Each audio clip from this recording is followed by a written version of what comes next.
Hi everyone, Jacco Carroll here, the founder of NK News. I'm excited to personally invite you to join me and my colleagues on what's going to be an extraordinary journey later this year. It's called the North Korea from a Near Distance Tour, taking place between September 21st to 30th, 2024, along the inter-Korean border here in South Korea. This intimate tour, which is going to be just 20 guests maximum, is really a once-in-a-lifetime opportunity to explore the Korean border with leading specialists in North Korea affairs, such as Dr. Andrei Lankov, myself, Jongmin Kim, and a number of other experts who are going to be joining us, including our very own podcast host, Jacco Zwetsloot, for multi-day segments along the itinerary. Together, we'll be visiting key inter-Korean sites, engaging in daily meetings with experts, and gaining what are going to be unparalleled insights into the DPRK. From the stunning Kumgang Mountains on the east coast to the tensely fortified islands of the west, you'll be seeing North Korea from a truly unique perspective. So, don't miss out on this exclusive chance to cultivate new connections within the North Korea watching community, sharpen your understanding of this fascinating country, and get a great chance to meet some new people who could become lifelong friends, as some of the previous tour participants have done for me. If you want to book, please just simply search on Google North Korea from a Near Distance Tour. That's North Korea from a Near Distance Tour. We should come up as the first result, and you can book from there.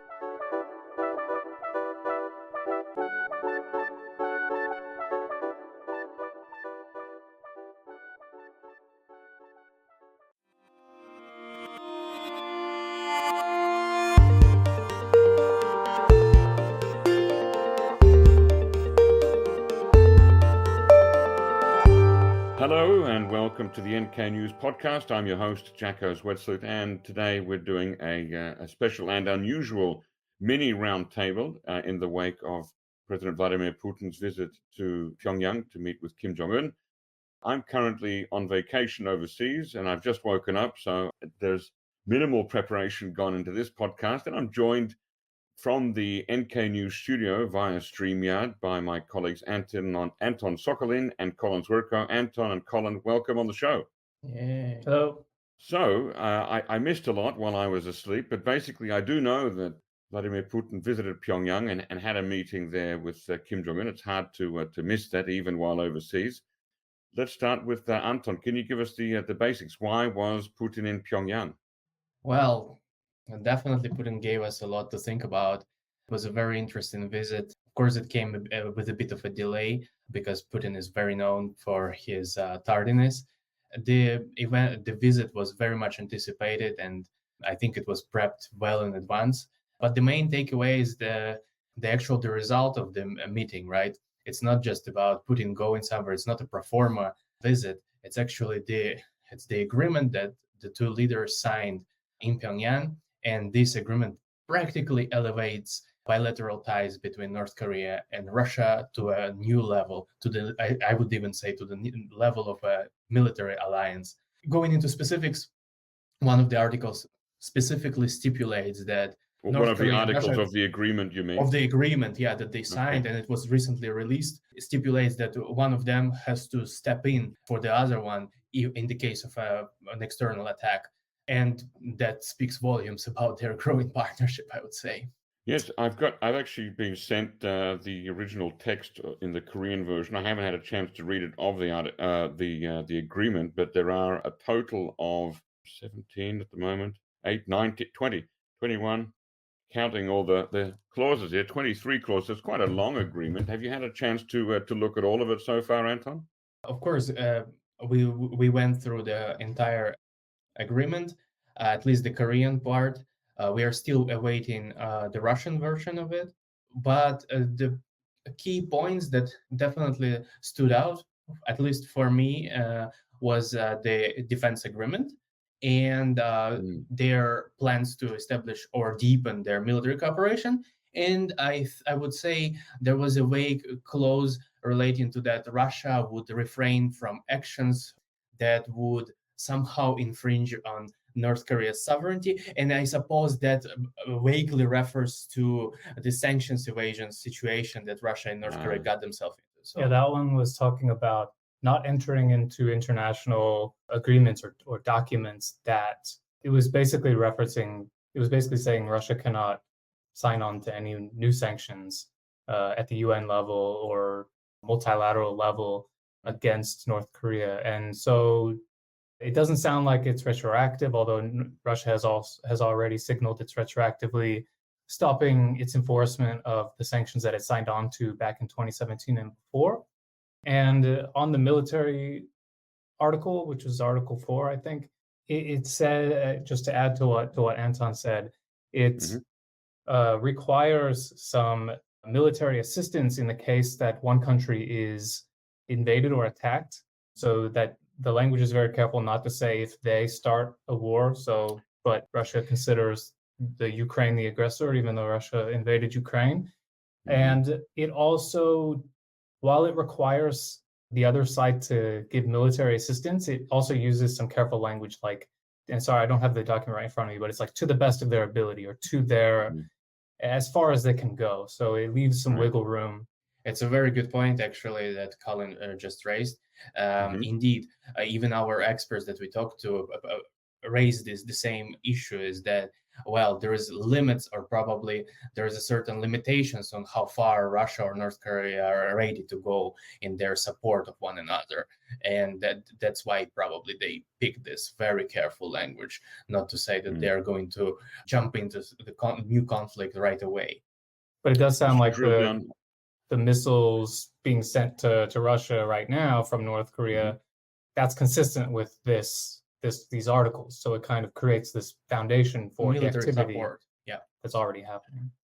Okay. So even though it's signed this week, the current war on Ukraine is what grandfathered into that North Korea is now expected under the new alliance to do what it can to help Russia. That's all guesswork at this point. I mean, we can draw a connection between the two, the military the assistance that's already been going on since last year openly, plus this new document. But as far as them actually coming out and then explicitly using this document as the foundation to then admit all of the activity that's been going on, we haven't seen that yet. But it's been not even 24 hours. So, but I'll have to add that the Russian public is already being prepared, I think, for this scenario, as a Russian state media been consistently featuring this Russian political pundits, I would say, who speculate on the need of either providing missile technology or whatever technology to North Korea to strike the US. And they also discuss the probability of dispatching North Korean soldiers to Donbass. So, oh wow, that'll be interesting to see if that happens. Hey, I'm interested, to what extent is this clause, this Article 4 of the agreement, similar to North Korea's already existing mutual defense treaty with China? Well, that will probably have to double check with the text. I would definitely say that Article 4 does resemble a similar clause in the very old 1961 Soviet DPRK treaty that was signed like more than half a century ago, and it practically repeats the same language verbatim, but with a slight hint of like modern language, let's say, and that has been actually pointed out by one of our experts. Please check out our article on that. That was a 1961 treaty, was it? 1961, yeah. Okay, because it was also in 1961 that the Sino-North Korean Treaty of Friendship, Cooperation, and Mutual Assistance was signed. So those two both go back to the same period there. And I'm looking to see if I can find, while I'm talking to the text of the Mutual Defense Clause. I haven't been able to find that part yet. Well, that's probably another task that we'll have to explore. Yeah, and do Russia and China have any kind of a similar agreement between themselves? As far as I know, China and Russia limit themselves to economic cooperation without formally announcing or proclaiming their military alliance. Of course, they call themselves sometimes, well, at least the Russian side, let's say, the Russian politicians sometimes do resort to this rhetoric, calling the other partner their ally, but de facto, or at least de jure, they do not have any legal agreement that would say that they are strategic or military allies. Right. It'll be interesting to see if the three countries, and maybe some other ones, maybe Iran, maybe Syria, if they going forward try to portray this as a solid and legally justified bloc to counter the so-called unipolar world? I mean, is this the kind of period that we're entering into?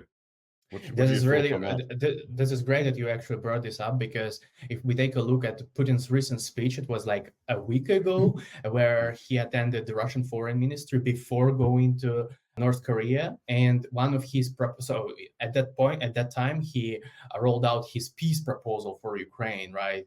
Demanding the territorial gains, demanding the withdrawal of Ukrainian forces. But one other thing that he also mentioned was that he put forward this proposal of creating a Eurasia-wide security framework, something like a super extended NATO. It was quite vague, but that's what he was referring to. And he suggested that all the countries that would be willing to join it could join it. And it really does feel like North Korea is just a starting point of that. But of course, it's a speculation. I don't know. Wow, gosh, that is fascinating. I did see already yesterday that one American expert called this the greatest threat to American security since the Korean War. Did you both see that? I saw that, but that was Victor Cha that said that, previous podcast guest. It sounded a little bit hyperbolic to me.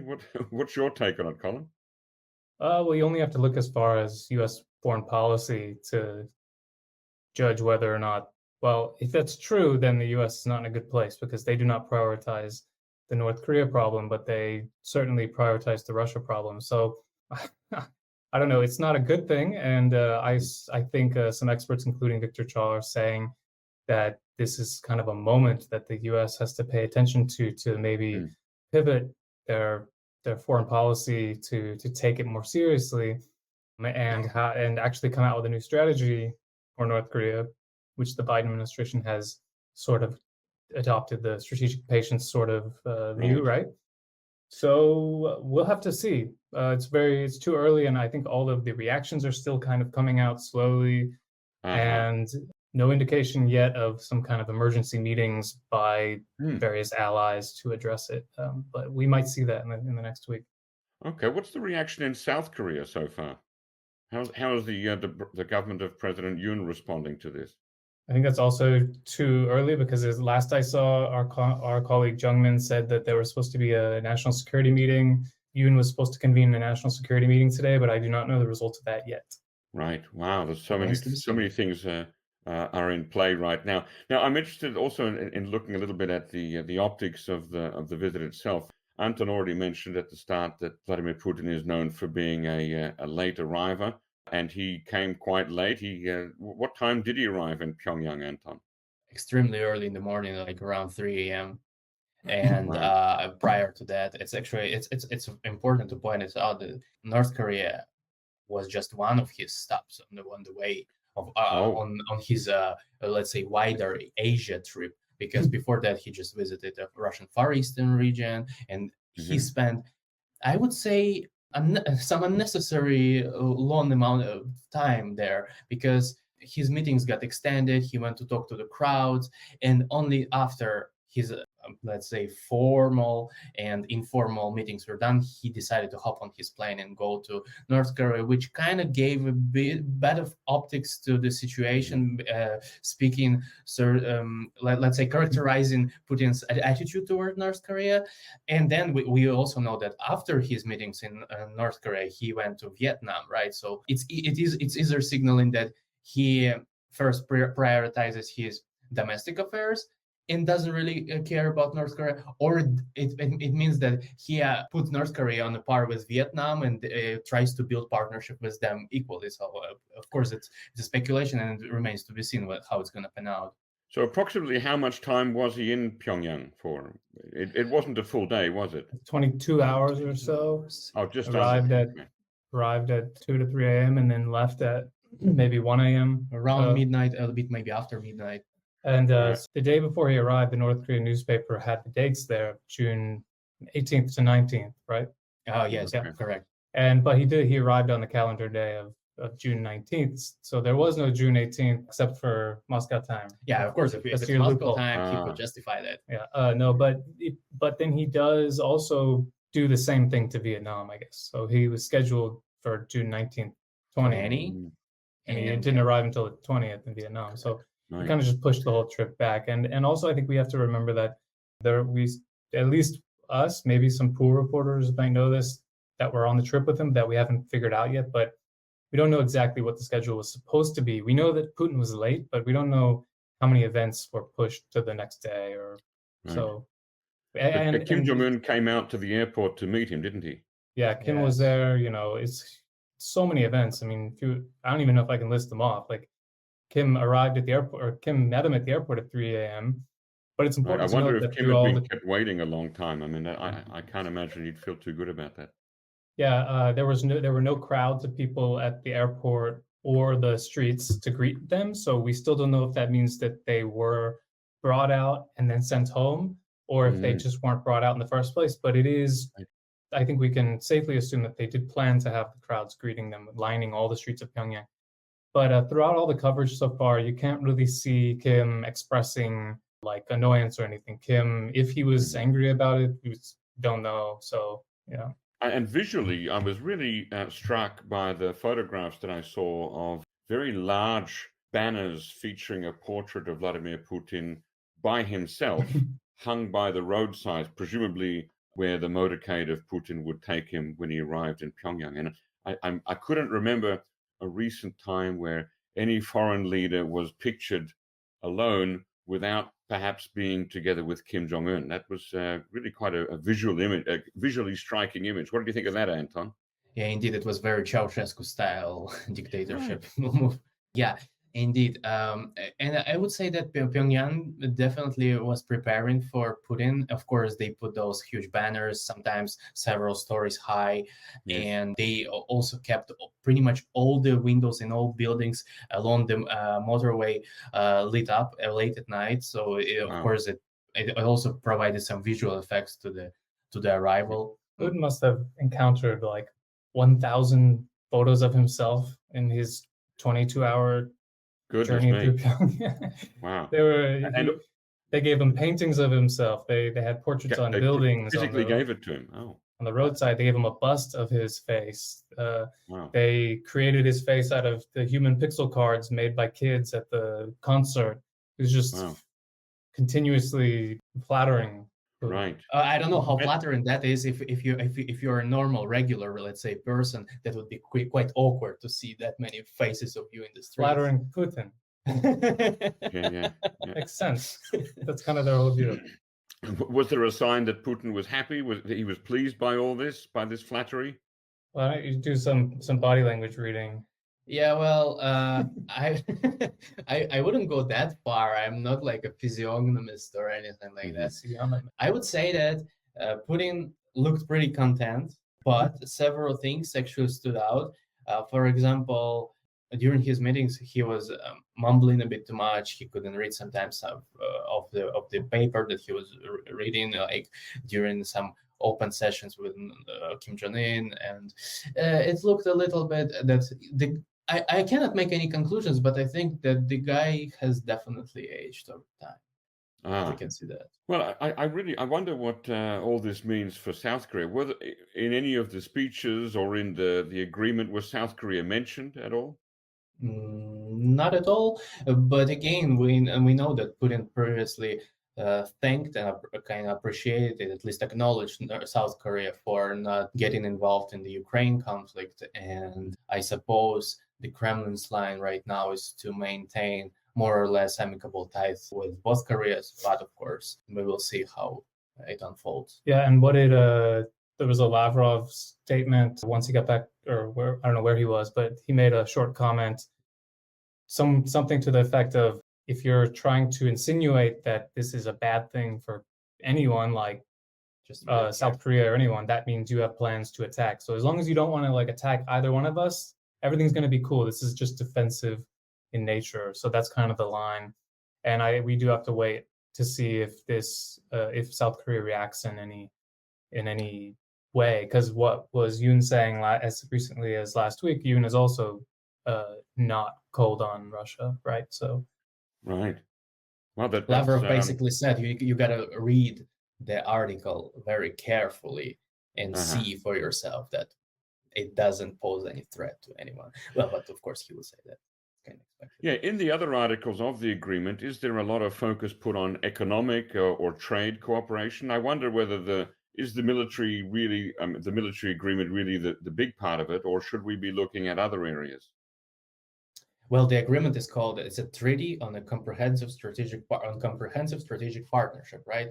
So, of course, it encompasses certain elements of economics. This agreement wasn't the only one that the two leaders signed. There was also one agreement on healthcare and the other one on cooperation, on the construction of the motor bridge across the Tumangan River. So economics did take certain part of the deal, and definitely they're going to pay close attention to it. And the article in the treaty itself does have an article stipulating that the two sides are looking to expand their economic ties as well.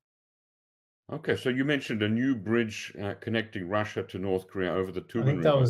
that was the only concrete project named, right? Because not anything like naming a new special economic zone or anything like that, right? They mentioned that they would like to explore the possibility and work on this, on the establishing of economic zones, but this was really indeed the only specific project that was mentioned. And we know how that goes typically when it's not concrete yet. And on the bridge, they were talking about that bridge very specifically, having multiple meetings back to back, very high level, not Kim Jong Un, but having high level meetings about it. And I think actually Kim Jong Un mentioned this maybe in 2019 when he met Putin. I'd have to go back and check, but I know for sure they were talking about that bridge a lot back in 2018, 2019, and nothing ever happened, not digging anything as far as we can see in satellite imagery. So, and China wants to move their ships through that little channel that they're blocked off on the Tumen River. So maybe they have to negotiate with China about the bridge too. Who knows? I would even add that this project has been in talks for like decades now, basically. That's interesting. Okay, so it's nothing new initiative. It's been a while since they actually started talking about it. But in the 90s, of course, they had some economic problems. Then Putin was trying his very weird dance with the West. North Korea wasn't a priority, and then things started developing very differently. And only now they're sort of like revisiting this project again. And just to give the background, since we forgot it, so they have a rail bridge that connects the two countries. They only share a very narrow border, which how many miles is it? How many kilometers? 40 kilometers. And they only have a rail bridge and no road bridge. So they keep on talking about wanting to build a road bridge next to the rail bridge. And this road bridge, would it go on the North Korean side? Would it go into Rajin Sonbong, the special economic zone? Yeah. Okay, all right. That's certainly a big step if it does happen. Let's wait and see on that one. Also depends on North Korea, because China built a bunch of these bridges in the last 10 years, and they're not using most of them. The new there was famously the bridge to nowhere, where the North Korean side wasn't completed for a long time. More than that, too. There's a few of these bridges that they're just not using. So it would have to be backed by a whole lot of actual priority and initiative for it to go anywhere. How was the whole meeting between Kim and Putin played up in the Rodong Shinmun of the last day or two? This just came out like a few hours ago, so they were really late to report it. It was like a 14-page report with 11 pages of, 10 different events. They went to, it was a report on Putin going to Kim Il-sung Square. I mean, there's so many little things that happened throughout the 20-something hours. They did an event at Kim Il-sung Square that was set up just like a military parade, but there wasn't a military parade. Some jets flying over. Then they had a banquet. They went to a concert. They took turns driving a new limousine that Putin gifted him in violation of sanctions. They petted horses together. Kim gave him dogs.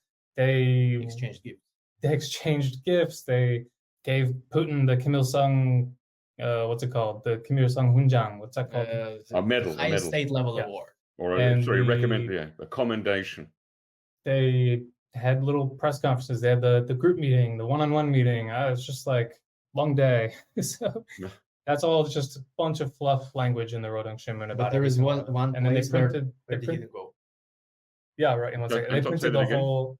They printed the whole agreement on an entire page in the Rodong, so the North Korean public will see that. And then so Go on. There is one place that they were supposed to visit, but actually ended up not going to, and it's the Russian Church and the Russian. I was just about to ask about the Russian Orthodox Church. You're saying they were supposed to, so it was on the agenda. They were supposed to visit it, but they didn't go there. Any reason I think we why not? don't know for a fact whether or not Kim was supposed to go, but we do know Putin went at night right before he went to the airport. And we just don't know if Kim was scheduled to go or not. But if you think about it, Kim was with him at the airport, and Kim was with him before he went to the church. So it was a choice for Kim Jong Un not to go to the church. And they mentioned it in state media in text, but they didn't show it. And we were like anticipating before it all happened, like, are they going to show, is Kim going to join him in the church? Are they going to show it in domestic state media? And where was he when Putin was in the church? So chilling in the car, maybe? Chilling in the car, or we're waiting outside because the Holy Spirit wouldn't let him in. I don't. Could be. Right. How long has there been an Orthodox Church in Pyongyang? For about 20 years. The construction started in 2003 or 2 or 3. Okay. And it's been there for a while. It's North Korean priests who were trained in Russia, ordained in Russia, and they serve sermons predominantly, of course, for the Russians who live in Pyongyang, who are actually most of them. It's just diplomats, right? Yeah. Well, so the service. Did you say the service is mostly run in Russian or in Korean? The priest, the North Korean priest, speaks Russian, and the whole liturgy is held in Russian. Okay. They even have a choir, Russian. And had Putin? Do you know if Putin had ever visited there before on a previous visit to Pyongyang? Well, he couldn't have because his last visit was in 2000, and the church was constructed years after that. So no, but for example, Kim Jong Un's father, Kim Jong Un, who ordered the construction of the church, he did visit multiple churches and cathedrals in Russia, not only the Orthodox ones, but also he visited one Catholic, I think, cathedral in China. Okay. Well, I wasn't aware that this was Putin's first visit to North Korea in basically 25 years. So this is such a big occasion, very important to both countries. I wonder, you may not be aware of this, but in Putin's subsequent visit to Vietnam, was there a signing of a similar agreement? I mean, were the two visits you just got there, Vietnam right? similar? There are already official statements on the Kremlin's page, but unfortunately, I couldn't get my hands on it yet. So I think that they're just having the talks in the last few hours, maybe. So. Okay. Yeah, it'd be interesting to see if Russia's trying to bring Vietnam into that new multipolar world view that it has. But I read that, and I'm not, maybe you know better, I just read some analysis from others that it was mostly about existing military relationship in terms of weapons provisions from Russia to Vietnam, and then other economic ties, but that Vietnam does not probably have plans to join an alliance with Russia. That's true. I would also highly doubt that Vietnam wants to join this security framework, but at the same time, I also saw talks or discussions about Russia reopening its naval base in Vietnam. It's a speculation. I don't know whether it's going to happen or not. But if it does, also speculation about doing that in North Korea. Right? Yeah, but I do believe that if Russia chooses to open a naval base, Vietnam would make more sense given its prior ties during the Vietnam War and the existence of that base and the infrastructure that used to be there back in the day. So why do they need a North Korean naval base, or on the West Sea? On the West Sea, probably that's the best one, right? Because it's closer to China. I would certainly be surprised if that does happen, since the US and Vietnam have done a lot of work and a lot of talking on growing their own military relationship and discuss bilateral security and military cooperation on various levels. That would be quite a strange turnaround to see Russia reopening a naval base in Vietnam again. Well, it definitely will be a challenge for Vietnam, but I think Vietnam has a whole arsenal of things how to balance interests of the, let's say, can I call them great powers? Yeah. Gosh, well, this is it's really fascinating to watch all this, and I imagine there'll be a lot more stories coming out on NK News and NK Pro giving analysis. Do we already have some good analysis pieces available for our listeners to go and check out on NK Pro? Yeah, there are a few at least. I think there's like probably already 8 stories or so on this whole summit. So there. I would highly recommend checking our colleague Shreyas Reddy's story on economic cooperation between Russia and North Korea and how they're trying to establish shadow economy. Also, please do check out Shadow Carol's article analyzing the summit and the agreements, and of course our coverage of the agreement itself, of meetings, etc. That should give you some idea of how it went. Yeah, for subscribers to NK Pro, you could find Pyongyang Power Play, What to Make of Kim and Putin's Comprehensive New Treaty. That's an analysis written by Jacco Carol, so that's definitely worth checking out. All right, gentlemen, any further thoughts about what we've seen or what we may see in the next couple of days on this? Any last I'm just thoughts to leave us with? You know, this is a giant media story, world media, but how do North Korea's adversaries react? Do they then say that, oh, we have to make a new approach? This is the biggest threat to the United States in the world, or whatever it was, or is it just going to be managing business as usual? So I'll be watching for that. And we have a lot left that's happening.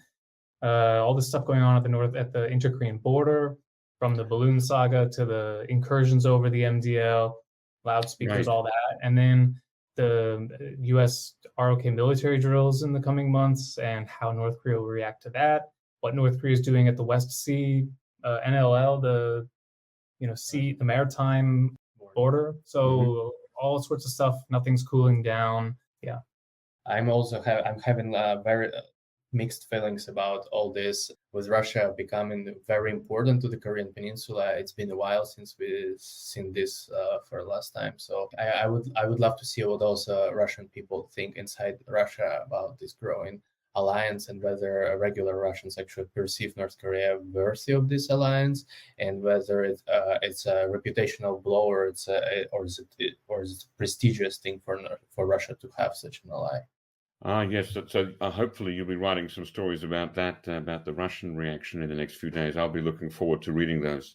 Great. Well, I think that's where we'll leave it for today. Thank you very much, Anton and Colin, for coming on this quick and mini roundtable to talk about the visit of Vladimir Putin to Pyongyang with Kim Jong Un. Thanks, guys. Thanks, Jacco. Thank you. See you again soon.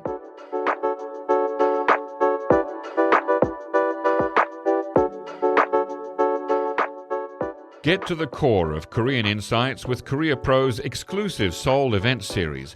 Join us for gatherings that bring you face-to-face with key opinion leaders, journalists, and experts on South Korean affairs for dinner, drinks, and more. Engage in deep discussions on political, economic, and social issues at special venues across Seoul. From dinners with Korea Pro editors to insightful conversations with renowned guests, each event promises a unique blend of expertise and networking. Immerse yourself in the pulse of Korea. Register now at events.koreapro.org.